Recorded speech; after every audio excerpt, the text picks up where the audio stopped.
Hey guys, Tom here with TFL Classics. I'm coming to you from Los Angeles and the reveal of the brand new Land Rover Defender. But naturally, the ones I'm most excited about are these vehicles out here, the line of heritage models. And if you look down there, we're gonna talk about a whole bunch of them. Now here at TFL Classics, we like to profile unique, interesting, and influential vehicles, and we're starting with this right here, the 1987 Range Rover Classic. Now the Range Rover was a very important vehicle for the history of the SUV because it really started the full-size luxury trend toward comfort in your body-on-frame SUV, but the Range Rover did an especially great job of incorporating off-roadability. So it launched back in the UK in the early 1970s, and this one you see here is an 87 model. Now it started as a three-door, kind of really compact model, and this quickly became the ultimate status symbol for Beverly Hills stars. Now this five-door 1987 model is a spectacular example. These were all aluminum for the most part. They really didn't rust under the hood. You'd find a couple different engines here in the US, but a 3.5 liter, a 3.9 liter V8, that good old-fashioned Rover V8 is pretty standard. Let's take a quick peek, if we can, at the interior. So you'll find a lot of allure, a lot of soft touch material on the interior of these Range Rovers, and also a lot of wood. So everywhere you'll see wood, like here across the doors here. Now 87, of course, no airbag in this one. They built these all the way up through 1995 here in the United States. So a long production run for these Range Rover Classics. But one of the classic design elements is this floating white roof, this dark rear pillar, and this sloping rear end. Range Rovers, of course, had a split rear tailgate, which is one of the iconic designs. Now down here, these are a beautiful set of wheels. These are the 3-star wheels. I'm not quite sure what the Land Rover name is. Some of you guys out there are gonna know for sure, but a really cool wheel design, and it just goes to show how much smaller wheels were back in the old days. Now, some of the cool things that Range Rover did back in the 80s and early 90s is they actually ran these through several expeditions. One of them was the Continental Divide expedition, which was in our neck of the woods through Colorado.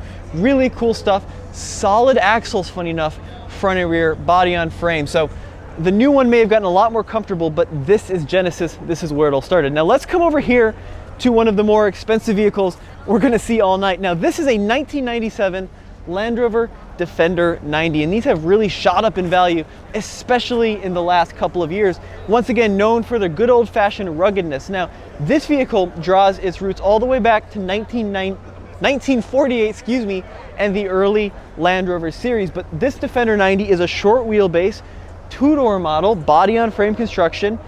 It has solid axles front and rear, and take a look at just how Spartan the interior is.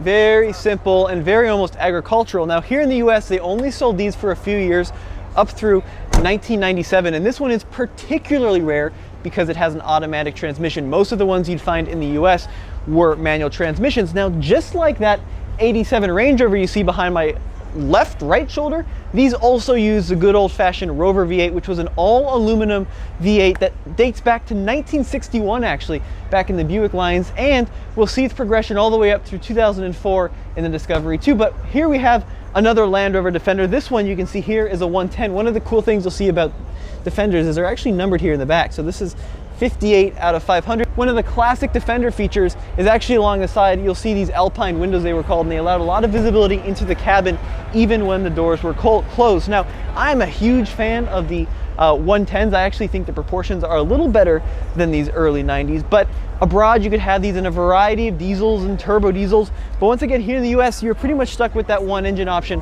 which was the V8. But we're gonna end our tour actually over here, which is one of my favorite pieces of Land Rover history. Now this is a 2003 Land Rover Discovery Series 2. One of the cool things about the Land Rover Discovery 2, it was the last old school Land Rover, body on frame, solid axles, 4.6 liter V8, which is basically the same engine you'll find all the way back in that 87 Range Rover, but 4-speed automatic in this model. This one has a winch accessory up front, which is elegantly incorporated into the front end. And by 2003, you started to see the trend toward more modern Land Rover design. So you have the Land Rover script across the hood in the more modern text. You have the more modern headlights that you'd see on the Discovery 2.